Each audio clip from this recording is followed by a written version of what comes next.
afternoon. A very warm welcome to all of you and to our speaker, Professor David Devlaeminck, who will speak about reciprocity and the law of international watercourses and China's transboundary water treaty practice. I am Agnes Chong, an assistant professor here at CUHK Law, and I will be chairing today's seminar. So a few words about our speaker. Dr. Devlaeminck is associate professor at the School of Law, Chongqing University, China.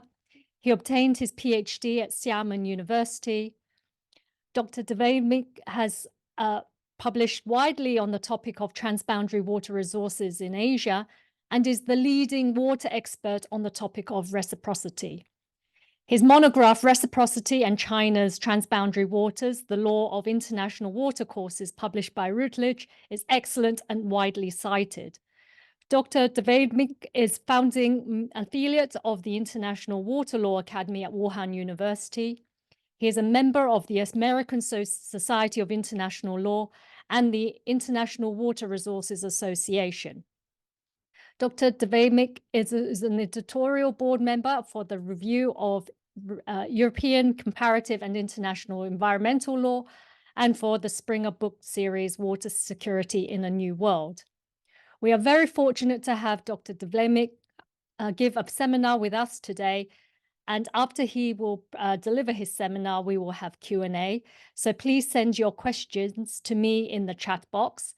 And without further ado, I'll pass you over to Dr. Devlaeminck. Thank you so much for your kind introduction, Professor Chong. Can everyone hear me and see me clearly? Okay, great. So just give me a moment, I'll share my slides. But before I begin, so a sincere thanks to the department at the Chinese University of Hong Kong. This is such a pleasure to engage with the faculty as well as the students here in this online seminar. I see we have around 48 participants. Just one moment, having a little bit of technical difficulty. There we go. Everyone should be able to see my slides now.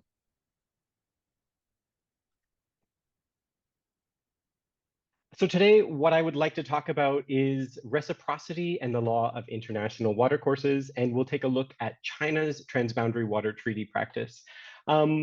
This work is based on my PhD dissertation, which was then published as a subsequent monograph with Routledge, as Professor Chong had mentioned. So over the next 30 minutes or so, we'll talk about three different topics. We'll talk about transboundary watercourses, how they're governed under international law. We'll then look at reciprocity as a legal concept, and then we'll look at that particularly in the two global water conventions, first the 1997 Watercourses Convention, as well as the 1992 Water Convention. And then finally, we'll take a look at China's transboundary water treaty practice to see how that is reflected before we make a few conclusions and end the seminar open for discussion. So first, let's back out of international law a little bit and look specifically at transboundary water resources. So around the world, we have around 310 transboundary water courses.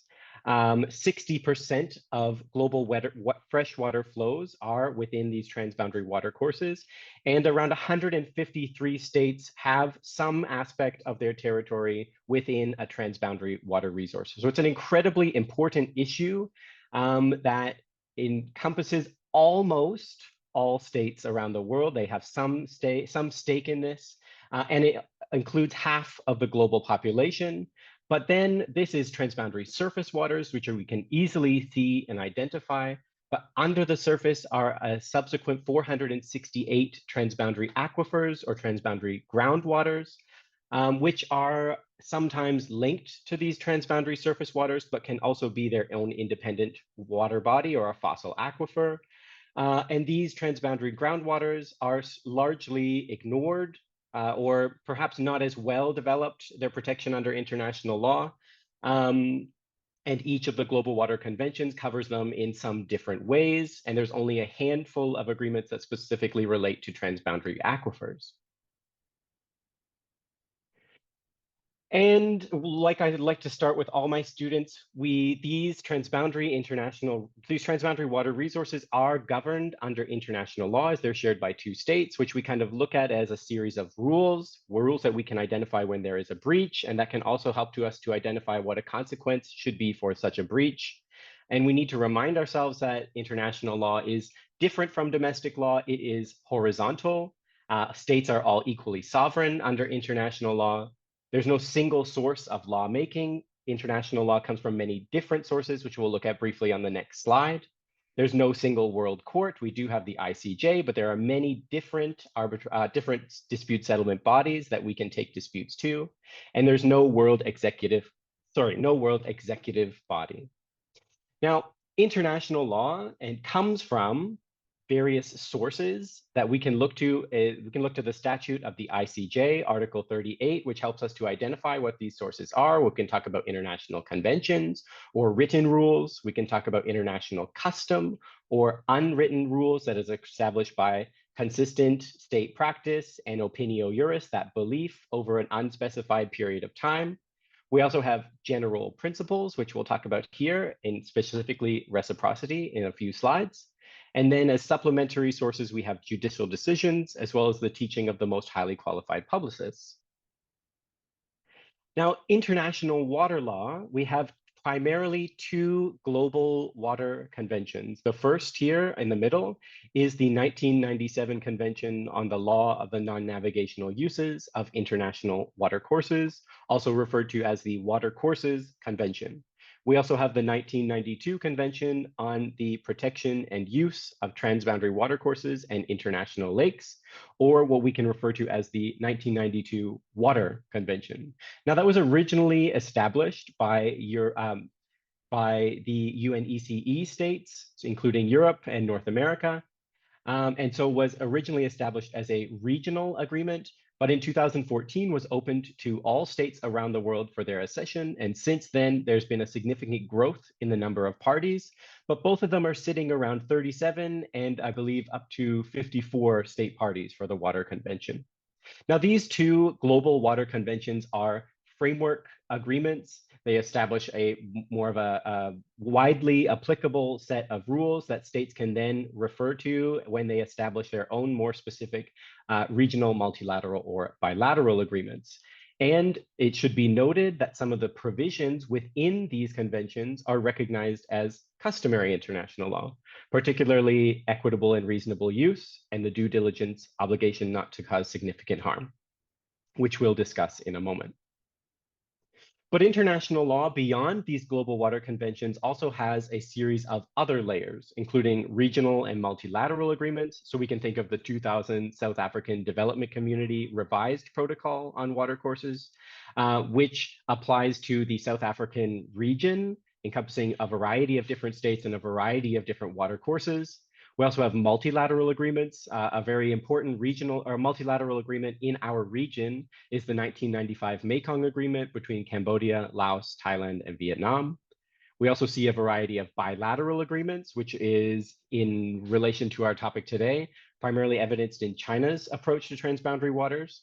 And we also have increasingly so series of non-binding soft instruments. And each of these overlap and interact in many different ways, and also are reflective of customary international law. Now, when we look at watercourse agreements, we have these 5 main parts. We can usually see provisions on scope. This will tell us what waters the treaty or the agreement applies to. We also have substantive rules, primarily equitable and reasonable use, and the due diligence obligation not to cause significant harm. We have procedural rules, which help us to implement these substantive rules, particularly information sharing, prior notification of planned measures, as well as consultation.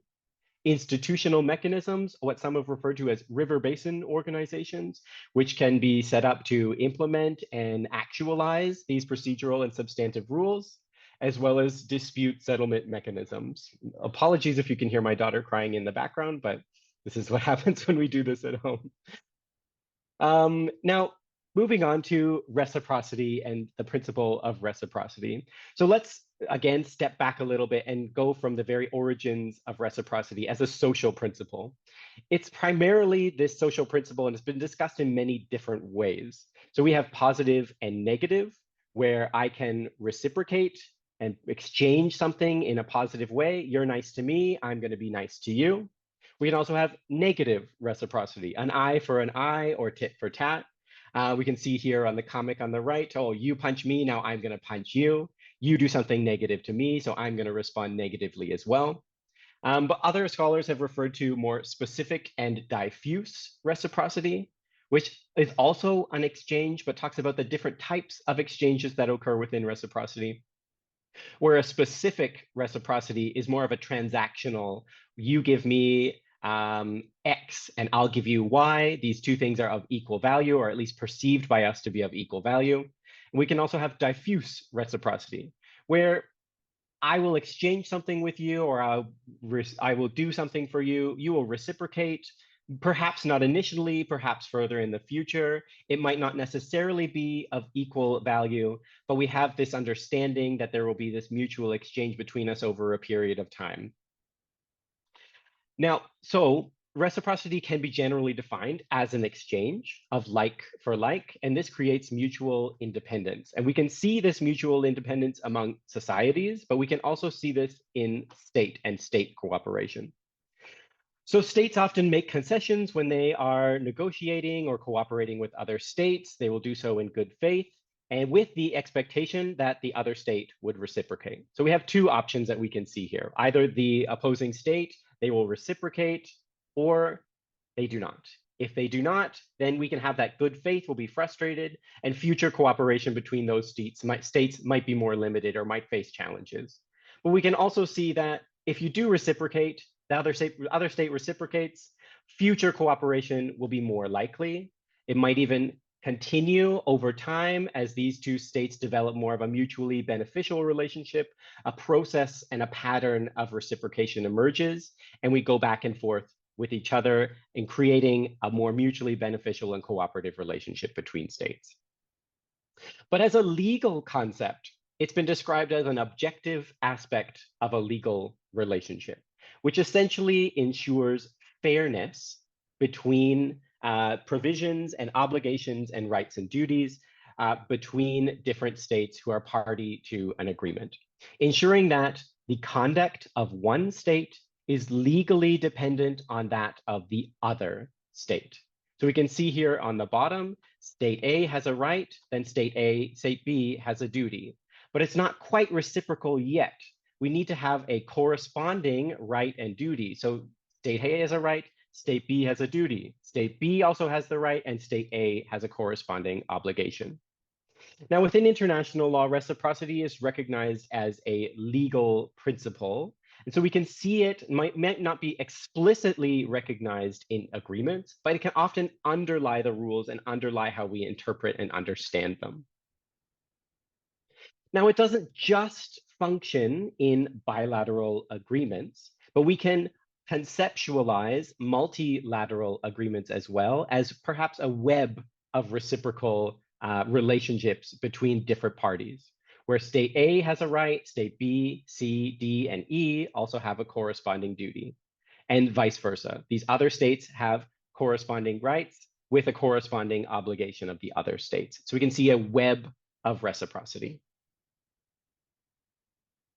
Now, in my work, what I attempted to do was to look at the functions of reciprocity. What does reciprocity do in international law? And so I've divided this into three different functions. The first is the creation of custom. The second is how reciprocity informs rights and duties in treaties. And the last is enforcement, retorsion or non-performance, suspension of a treaty, or even countermeasures. Then I took these functions of reciprocity in international law and tried to apply them to international water law. So we can see how reciprocity plays its part in the formation of customary international law within international water law, primarily through the back and forth reciprocations and making of claims between different states in the early 1900s. regarding absolute territorial sovereignty and absolute territorial integrity. Whereas absolute territorial sovereignty is favored by upstream states and says the water is in my state, I will do what I want with it. Absolute territorial integrity is often favored by downstream states, saying that the water is going to come to me. You cannot do anything to the water that will impact my territory and impact my uses of it. But through these different claims and the making of these claims, we often never really solved a dispute through claims of absolute territorial sovereignty or absolute territorial integrity, as they don't recognize the right of the other to utilize. And so ultimately, international water law settled on limited territorial sovereignty, which is recognized as customary international law. The second aspect of my work looked at the informing the rights and duties in treaties, particularly how reciprocity works in the Global Water Conventions, which I then applied to China's transboundary water treaty practice. That's what we're going to look specifically at today.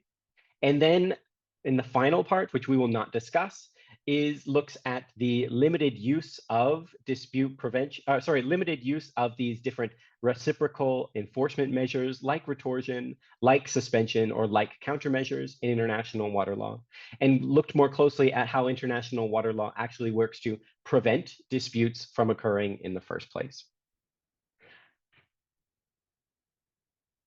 So over the next few slides, we're going to look at the Global Watercourses Convention and how reciprocity functions within the rights and duties of the provisions of the Global Watercourses Convention, particularly those 5 areas that we looked at: scope, substantive, procedural, dispute settlement, and joint institutions.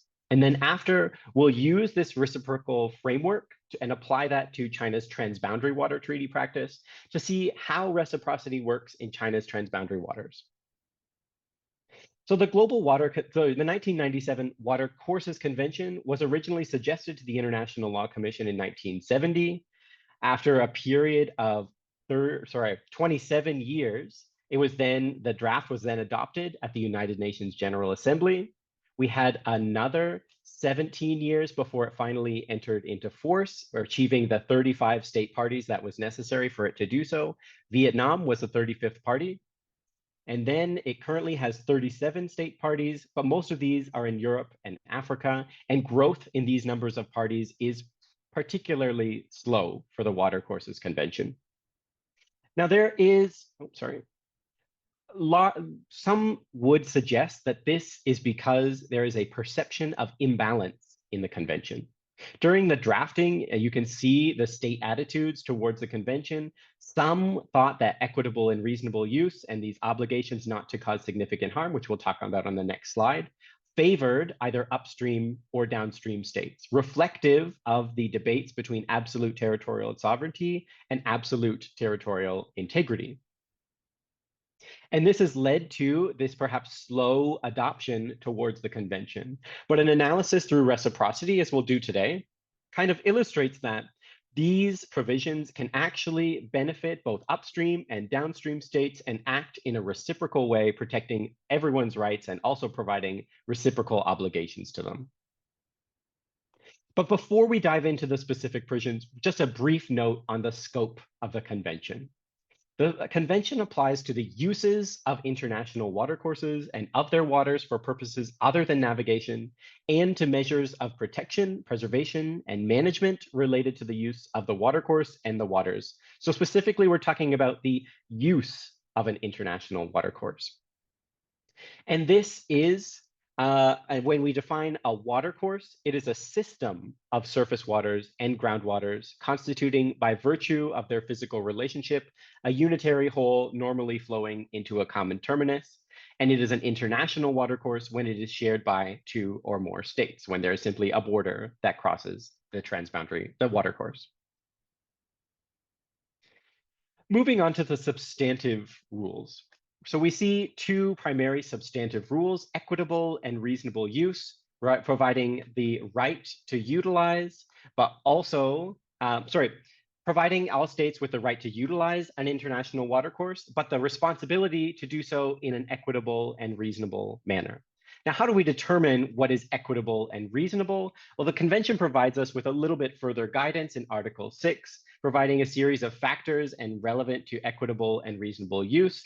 So we need to take all these factors into consideration as a whole on a case-by-case basis, including things like geographic concerns, socioeconomic needs, conservation and protection of the water resource, existing and potential uses, but also availability of alternatives. The second substantive rule is the obligation not to cause significant harm, requiring that all states prevent the causing of significant harm. So states have the right not to be harmed, but also the obligation to take due diligence to prevent such significant harm from occurring. And so we can see reciprocity in legal reciprocity in each of these provisions. Equitable and reasonable use provides the right to utilize, but the obligation to do so in an equitable and reasonable manner. No significant harm, well, that you have the right not to be harmed, but also the due diligence obligation not to cause harm to others. And then between these rules, we can also see a relationship forming, because the effects of one use are to be taken into consideration when we are determining what is an equitable and reasonable use. So we can see no significant harm reflected in the way that we calculate or determine what is equitable and reasonable. But we also can see that some harm needs to be tolerated in order to reach what is equitable and reasonable. It's not no harm, it's no significant harm, ensuring that some harm needs to be tolerated by states so that we can achieve what is considered equitable and reasonable. Now, many would think that it's very easy to understand the types of harm that flow upstream to downstream. However, oh, sorry, just skipped ahead there. However, there is also this concept of the foreclosure of future uses, where downstream states can harm upstream states in a legal way by limiting the amount of future development. So downstream states typically develop first. They would then counter any future upstream uses by saying that they are inequitable or unreasonable and that they will impact the downstream use or downstream uses, which would then limit the ability of upstream states to develop in an equitable and reasonable manner. This is called the foreclosure of future uses. So we can see both reciprocal relationship at the provisional level, but also within the relationship between these two provisions. Now, the procedural rules also largely reflect reciprocity, a regular exchange of readily available data and information, prior notification between all states if they are planning a measure that would cause significant harm, which would then trigger a period of consultation, this kind of back and forth reciprocal period of discussion on how these planned measures are to be implemented.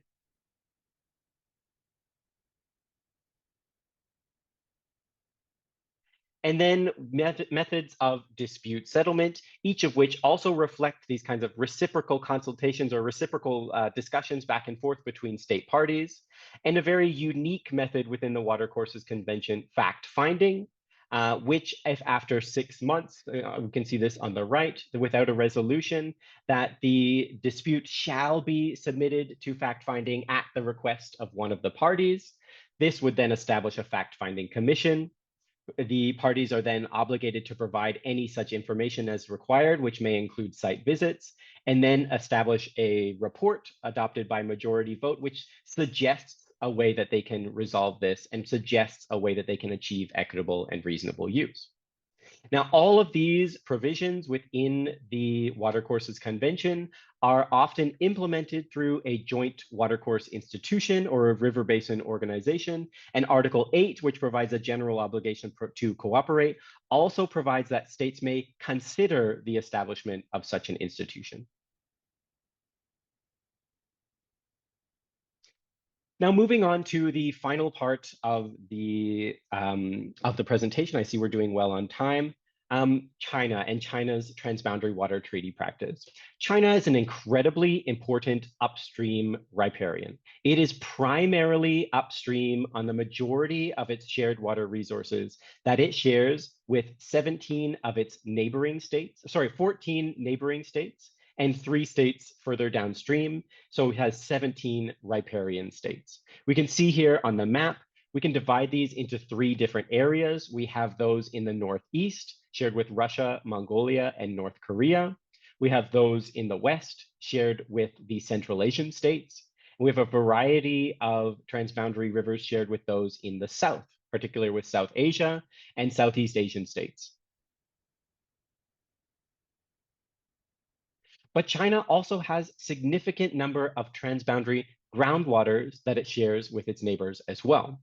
21 aquifers have been identified that China shares with its transboundary neighbors, 6 with Mongolia, 4 with Vietnam, 3 with Kazakhstan, 3 with Russia, 2 with the DPRK, 2 with Myanmar, and 1 with India. Now, China's approach to these transboundary water resources largely reflects that of the Global Water Conventions, even though China is not party to either of the Global Water Conventions. In fact, China actually voted against the adoption of the Watercourses Convention, and it was one of those states that cited an imbalance in the provisions of equitable and reasonable use and the due diligence obligation not to cause significant harm as one of the reasons why it felt that the draft of the convention was not ready to be opened to states for adoption as a convention. But China instead governs its transboundary waters through what Wetters and Chen refer to as the soft path, And this soft path has 4 primary characteristics. It takes a one country, one treaty approach. So even when there is a river shared by many different states, China will have one treaty with each of those states. These treaties reflect limited territorial sovereignty, recognizing the rights of China, but also the rights of its riparian neighbors to utilize the transboundary water resource. Almost all 5 of those key elements are found within China's transboundary water treaties, and there is a strong emphasis on procedure, particularly information sharing. But just before we move in, a brief note on scope. So China's treaties don't utilize the term international watercourse, instead preferring transboundary rivers or transboundary waters, which are broadly defined as all rivers and river flows that cross state borders or are located along the border, or lakes, rivers, streams, and other waters that straddle or rest on the boundary line, with some even specifically mentioning specific transboundary water resources that the treaty applies to. So when we look at the array of China's transboundary treaties, we can look for these specific provisions and see the general approach of China in these treaties. So when we look at China's treaty practice, we look for equitable and reasonable use. We can often see a language that emphasizes reciprocity between the states, including fair, equitable, or rational. And we can see these different provisions in a variety of different agreements between China, Mongolia, Russia, Kazakhstan. When we look at due diligence, the due diligence obligation not to cause significant harm, we also see a strong emphasis on reciprocity, on harms that flow downstream, where these non-reciprocal relationships might provide China with a more of a burdensome obligation. We see that in the China-Kazakhstan agreement, which, for example, primarily emphasizes damage from flood and preventing those types of damages that flow downstream. But we also see a strong reciprocal approach in other agreements, China-Mongolia and China-Russia. So let's look at a few of these provisions specifically. The 1994 China-Mongolia agreement requires the states to jointly protect the ecological system of the transboundary waters and develop and utilize transboundary waters in a way that should not be detrimental to the other side, reflective of equitable and reasonable use. And this should follow the principle of fairness, equitability, without impeding any reasonable use. The 2001 China-Russia agreement also utilizes the fair and rational use of water resources along the border areas, and specifically requires states to cooperate in preventing the outbreak of major accidents. So in the late 1990s, the Songhua River spill in China occurred, which then led to different agreements between China and Russia, particularly emphasizing the due diligence obligation not to cause significant harm to prevent future events from happening. When we look at the procedural rules, we also see that there are both reciprocal and non-reciprocal provisions when we're regarding information exchange. So we can see a reciprocal exchange of information between China and Mongolia, China and Kazakhstan, China and India in some instances, where one party exchanges information, the other party responds by exchanging similar information. Between China and India, this is slightly different, as China shares information with India in exchange for a payment from the Indian side. They do not exchange information, but instead they provide an annual fee. Prior notification, while this is reflected in some of China's transboundary water agreements, it's somewhat more limited. There is a reciprocal right to notify and also be notified between China and North Korea and China and Vietnam within these border agreements. But in China's transboundary water treaties, we largely don't see provisions relating to prior notification. And finally, on dispute settlement, China does not consent to mandatory dispute settlement, preferring to settle disputes through friendly consultation. So when we look most specifically at, for example, the China-Mongolia agreement, we can see that this exchange between these two different states encompasses a broad variety of different types of information, but it's to be decided by the parties within the particular framework. Between China and Kazakhstan, this is more explicit, as they are to determine the content and quantity of times for exchange and data information. When there is a further request for information, they are to satisfy the demand when possible. And it's also noted that this information is explicitly confidential between the two states and not to be shared.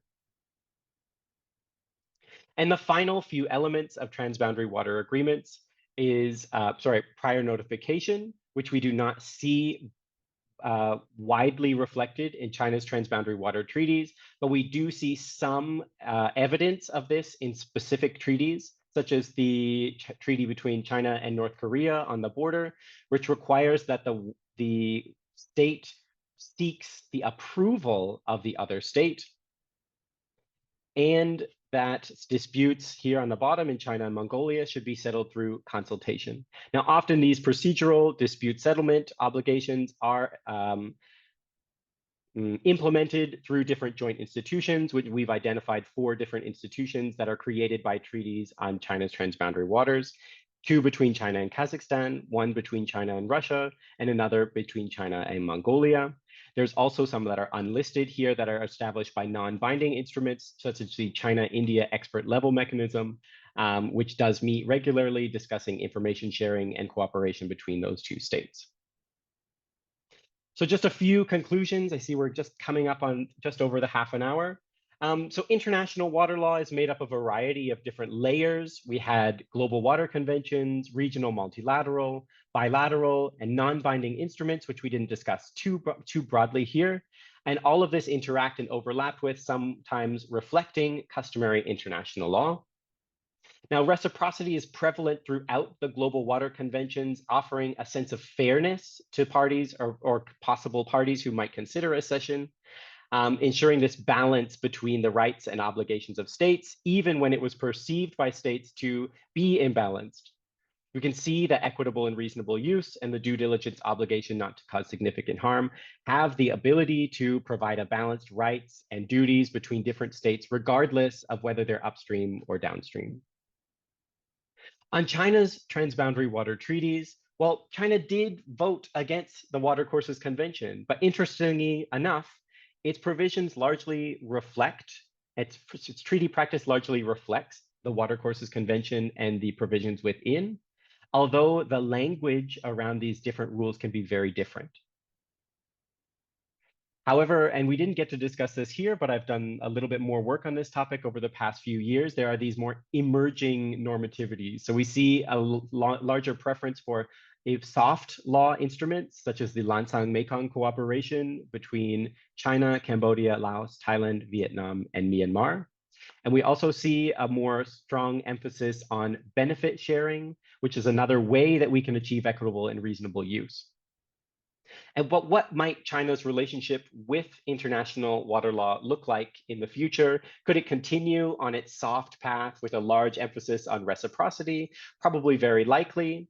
There's also very likely to see an increase and stronger emphasis on non-binding instruments. So we first had the Greater Tumen Initiative. We now have the Lancang-Mekong Cooperation. We have increasing use of non-binding instruments in the south between China and India. And as always, open to China, although an unlikely path, it could accede to either of the global water conventions, which provide a common understanding of how these rules are implemented and to be interpreted on these transboundary water resources. So that's it for China and transboundary waters. But just before we go, if anyone has further interest in this topic, there's an incredible need for more expertise on this specific issue in China, in Asia, but also internationally elsewhere. So these are just two research resources that I'd like to alert you to that I've put together and maintain on my academia.edu page. So we have a bibliography of research on China's transboundary water law and policy, as well as a growing list of China's transboundary water agreements and related documents for your use at the link below. So thank you very much for your kind attention. What a pleasure to be here. Really look forward to your questions and discussion. Thanks again. Thank you, Dr. Devlaeminck. That was truly an excellent and inspiring presentation. And now let's move on to Q&A. I've got a few questions here in the chat box. So maybe the first one from my colleague, Professor Yuanming Yan. She asks, how has the concept of reciprocity evolved in terms of its scope and interpretation within substantive and procedural rules? So basically, just to clarify, she wants to know whether there are any notable differences in the scope and interpretation of reciprocity concerning substantive and procedural rules. And then also a further question. Is the principle currently being advocated more broadly or narrowly by states and international tribunals compared to its historical applications?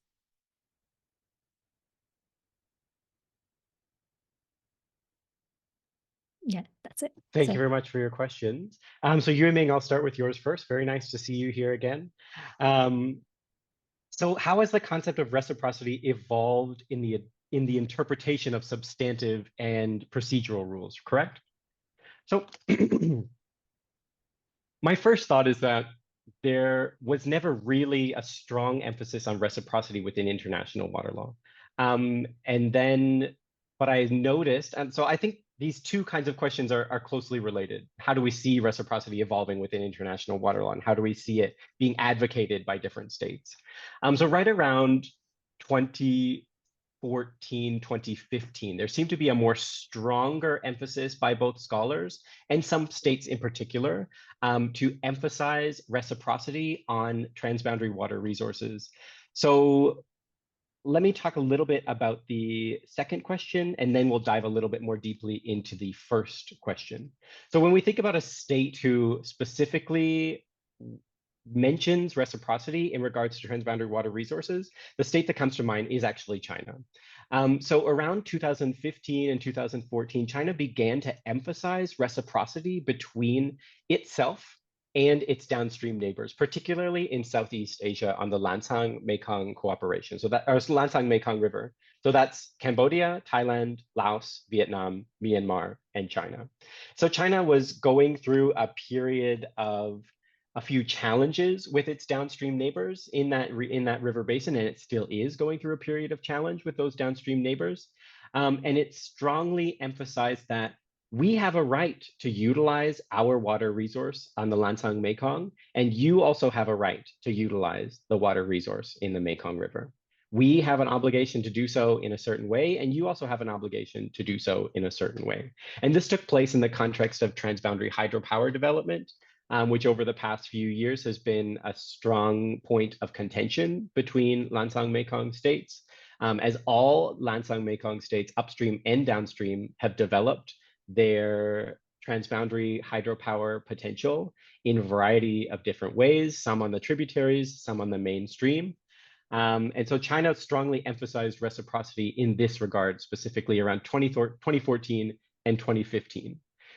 After that, we started to just see some mention of reciprocity in some interpretive, or some, not necessarily interpretive, some guidance on the Water Convention, for example. So I've noticed that UNECE has started to use the language of reciprocity, but it's not widely used. I think I'm probably the only scholar who's utilizing the concept of reciprocity broadly within international water law.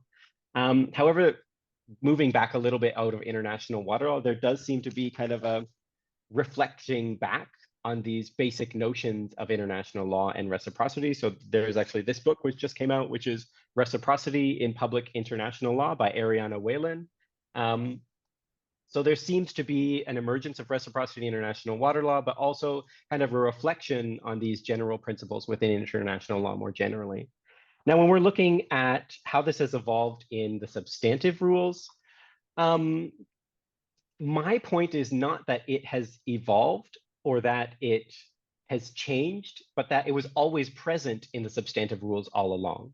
And that just by looking at it through the lens of reciprocity, we can help states to better understand how these rules actually function and how these rules will actually apply when they do become a party. Because both of these conventions have a very low number of state parties. Unlike other environmentally related conventions, they have a very low level of state parties.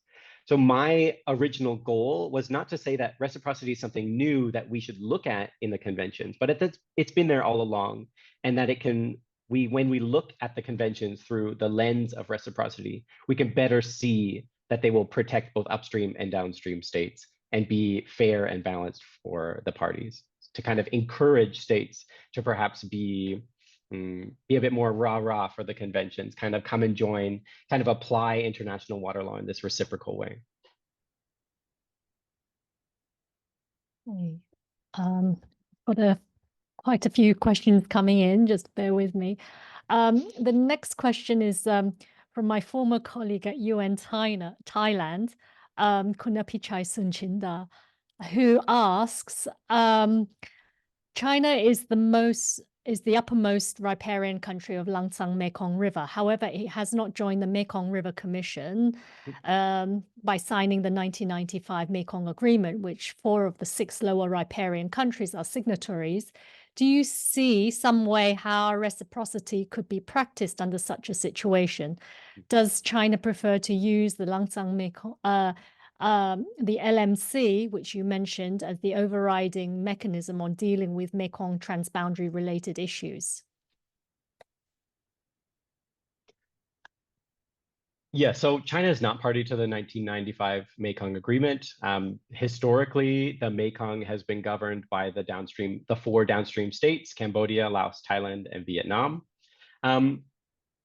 I don't see China becoming party to the 1995 Mekong Agreement anytime soon. Now, that's not necessarily because it could possibly be that the downstream states don't really want China to become party. There might be how that would kind of interrupt cooperative patterns between those states and really shake things up. But also, it's unclear if China wants to become party to the 1995 Mekong Agreement as well. That being said, in 2015, they established the Lansang Mekong Cooperation, which I am starting to see more opportunities for reciprocity between the states underneath the LMC. So the 1995 Mekong Agreement, we could also interpret the 1995 Mekong Agreement through the lens of reciprocity to kind of illustrate how it has rights and duties that correspond and correspond between each other and can be applied in a reciprocal way. Because the 1995 Mekong Agreement, even though it came before the Watercourses Convention, largely reflects the provisions of the Watercourses Convention. That being said, the LMC is offering greater opportunities for reciprocity, particularly through what I've referred to as its benefit sharing approach. So the LMC is established through non-binding instruments, and these non-binding instruments largely reflect the customary law that applies. So China is not obligated by the Mekong Agreement, but it continues to be obligated by customary international law. And so this customary international law can be reflected in these non-binding instruments that are established under the Lansang Mekong Cooperation. So if we look closely, and I've published a paper on this in Transnational Environmental Law, you can see that the language in these non-binding instruments reflects equitable and reasonable use through mentions of fair utilization, sustainable utilization. It can also reflect the due diligence obligation not to cause significant harm, although that's more of a recent development. There's also strong emphasis on information sharing and different dialogues between China and the downstream states through the LMC. But it largely emphasizes reciprocity through its project-based approach, which can also reflect benefit sharing. So benefit sharing is this alternative way to achieve equitable and reasonable use. We don't have to have an allocation model where we say, oh, you have 50% of the river, you have 50% of the water, and you can utilize it in that way.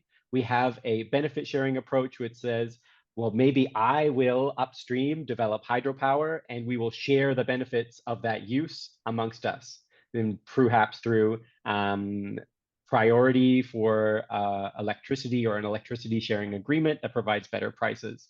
Now, the LMC does not do this in the context of hydropower, but it offers significant opportunities within the greater context of the Belt and Road Initiative to have different projects for utilization of the river, different infrastructure projects, different studies that help us to understand how better to monitor and manage hydropower developments in the region so that we can share the benefits of these hydropower or this utilization of the river instead of each developing individually. Okay, that's great. And I've got quite a lot of questions actually. The next one from my colleague, Professor Hao Zhang, he asks, in addition to you mentioned the imbalance provisions of the Watercourses Convention. So the question is, are there any other significant reasons why China was unwilling to accede to the 1997 Watercourses Convention? Yep. So first, I think China offered a few reasons why they voted against the Watercourses Convention draft. The first was that they felt that it didn't receive significant support from the states that were present. They thought that there was not a consensus built up around the Watercourses Convention, that it wasn't ready to be turned into a convention states could become a party to. The second reason was that they felt there was this imbalance between equitable and reasonable use and the due diligence obligation not to cause significant harm, that the provisions of the convention would favor upstream or downstream states in some way. So as an upstream state, they felt that the convention was primarily for downstream states, favoring downstream states. They also took issue with the dispute settlement mechanisms that were found in the Watercourses Convention. And this is probably one of the stronger reasons why they did not support the adoption of the draft, because they perceived mandatory fact-finding within the convention as a mandatory dispute settlement mechanism, where my understanding of fact-finding within the Watercourses Convention is that it's not really a dispute settlement mechanism itself, but it helps us to assist in dispute settlement, pushing the states back towards negotiation. But they thought that the mandatory nature of fact-finding within the convention would limit their ability to choose the dispute settlement mechanism that they had preferred. Okay, great. The next question is from Jennifer Dumala Borong. And she asks, in terms of change of circumstances between contracting riparian states, does the principle of reciprocity work well in facilitating renegotiation of, let's say, changing the committed water allocation? And how does it facilitate pre-termination or derogation of obligations? Sorry, by derogation of obligations, you mean something like non-performance or perhaps suspension of a treaty? Yeah, perhaps. Yeah. So equitable and reasonable use and this process of reciprocity that occurs as a part of equitable and reasonable use is this ongoing process. It's not something that just, oh, it's equitable and reasonable today, we can just stop and this is how it's going to be for the rest. We need to kind of continuously have an assessment of what is equitable and reasonable use. So this reciprocal process of consultation would have to be ongoing throughout the lifetime of a treaty. So during the treaty, this reciprocity and this interaction between these states can help to facilitate this assessment of what is equitable and reasonable. I actually hadn't really thought of how reciprocity might impact when a treaty expires or if a treaty is suspended, how it might impact renegotiation. Especially as renegotiation of a treaty can often be a political process between these different states. So when my research looks specifically at legal reciprocity, we're talking specifically about the provisional level and the rights and duties and obligations that occur there. However, I think that reciprocity would certainly play a role in negotiations, especially for states who want to ensure that their rights are protected, that they are having a fair and balanced agreement that can reflect what their interests are. So I think reciprocity is certainly going to play a strong role in any type of negotiation, as some states would strive for reciprocity in the provisions themselves to ensure that their interests are protected throughout the life of that treaty. Excellent question. A question from oops.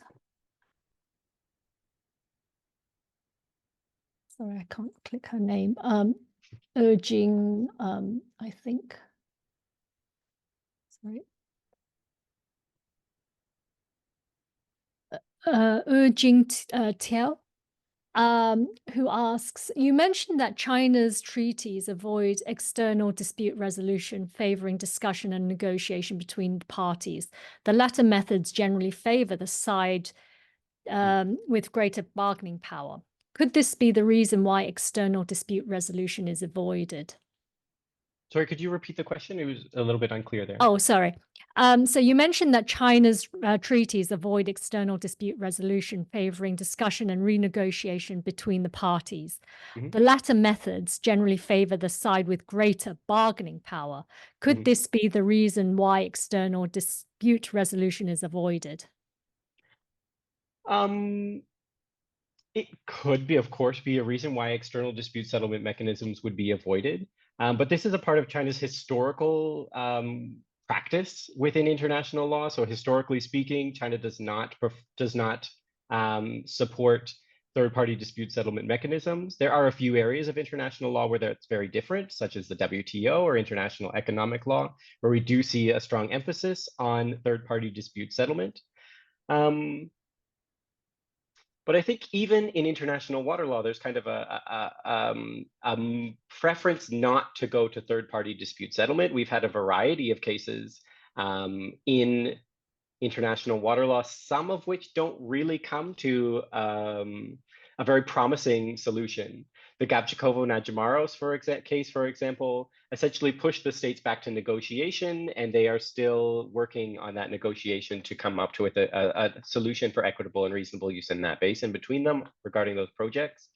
The recent Salala case, we had a dispute, one of the first ever, on a transboundary groundwater resource between these two states who ultimately the court determined that through their arguments, in a way that they said that there's no dispute between these states, because through their arguments, they kind of came to a common conclusion that they both do have rights to use and obligations to do so in an equitable and reasonable manner. And so us water lawyers were all eagerly awaiting this specific case and the judgment of that case, and we'd have something more to interpret international water law from. But we were kind of disappointed with the outcome from this third-party dispute settlement. So in specific regards to China, it could very well be a reason why China avoids dispute settlement or third-party dispute settlement. However, this is part of China's common approach. And then there's also questions regarding the efficacy of third-party dispute settlement in these types of environmental issues, specifically relating to transboundary water resources, as that's where we see most of the ICJ cases or third-party dispute settlement mechanisms playing a role. Okay, great. And if you don't mind, I've got a few questions. So how do you think the role of reciprocity differs in multilateral and bilateral water agreements?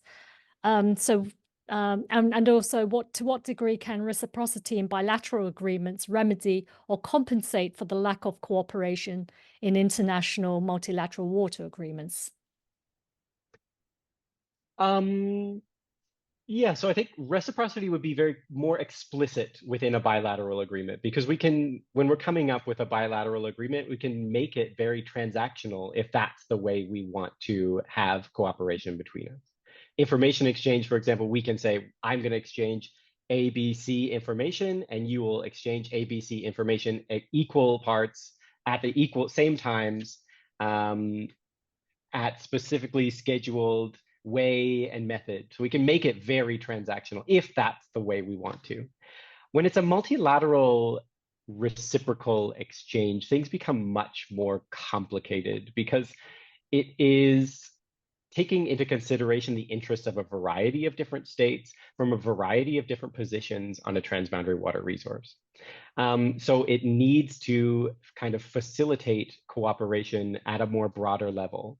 So we might not see reciprocity more explicitly within multilateral agreements, but my suggestion is that it's always there, at least under the surface, and can always act as a tool for us to kind of interpret a bilateral or a multilateral agreement on transboundary water resources. Okay, that's interesting. The second question is, so there have been few ratifications of the Watercourses Convention and the UNECE Water Convention by states, and this has been attributed to the imbalance problem between upstream and downstream states. And you've referred to this imbalance between upstream and downstream states in the drafting process of these water conventions. So the question is, what gives states comfort to enter into multilateral agreements to cooperate with one another? So can the principle of reciprocity, reinforcing the notion of limited territorial sovereignty and limited territorial integrity, alone be sufficient to give comfort to states to enter into such multilateral agreements to ensure that their national rights and interests are protected? Or does the principle of reciprocity also need a strong and clear dispute settlement mechanism to allow states to be comforted that indeed their national rights and interests are safeguarded? So reciprocity alone, it's not a silver bullet. We can't just say, oh, there's reciprocity in the treaty, so then the treaty is going to work for you and you should sign on. Water cooperation is a slow and incremental process. A very slow and incremental process. It takes time and it takes reciprocation between states in a cooperative manner over a long period of time to create this kind of mutually beneficial relationship between those states before they're really ready to become a party to either a treaty between them or maybe even with the Watercourses Convention or another convention. China, for example, if you look back historically on its treaty practice, specifically in South Asia, between China and the South Asian neighbors, it's slowly starts with information sharing, and then it moves to greater cooperation elsewhere. So China, India right now, we still have information sharing. There's information sharing going on between these two states that has been increasingly expanded upon over a very long period of time.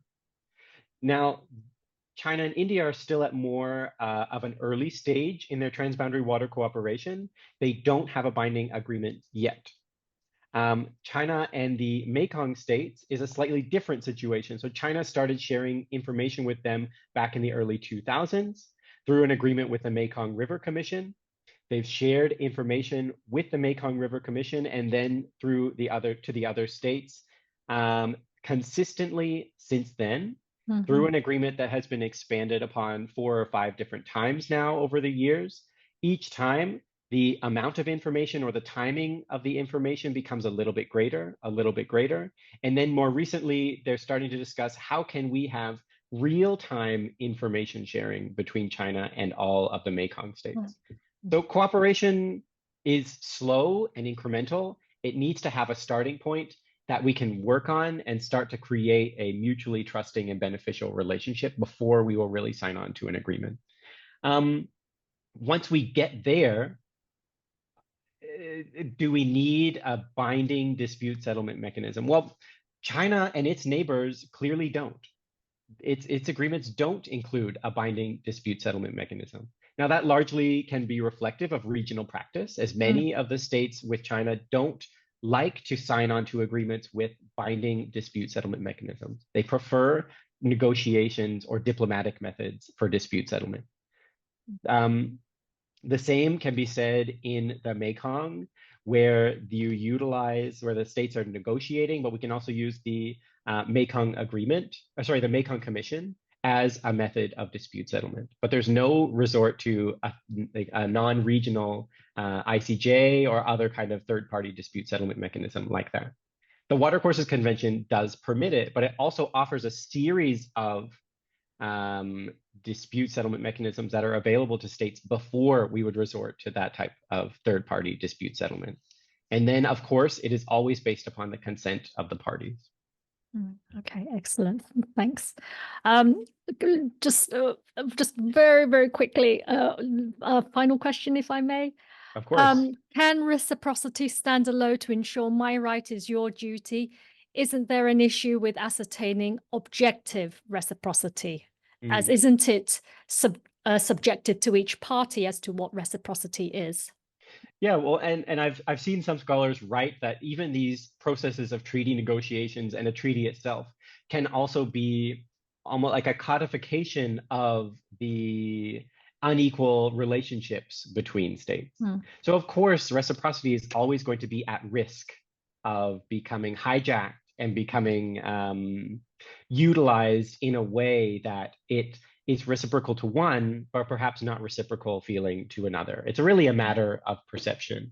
And so we really need to, I think it's important to look at, for example, the Global Water Conventions as an example of best practice in international water law, and to see how reciprocity can be implemented there. And then states can look at these conventions and say, well, maybe that's how we should implement it and implement reciprocity in our own treaties to kind of avoid this kind of situation where there's power differentials or reciprocity differentials kind of baked into a provision. Thank you very much. And on that really inspiring and positive note, we'll end there. Thank you so much for your excellent presentation and answering all those fantastic questions. It's been a truly fantastic seminar. So thank you very much for the fantastic seminar.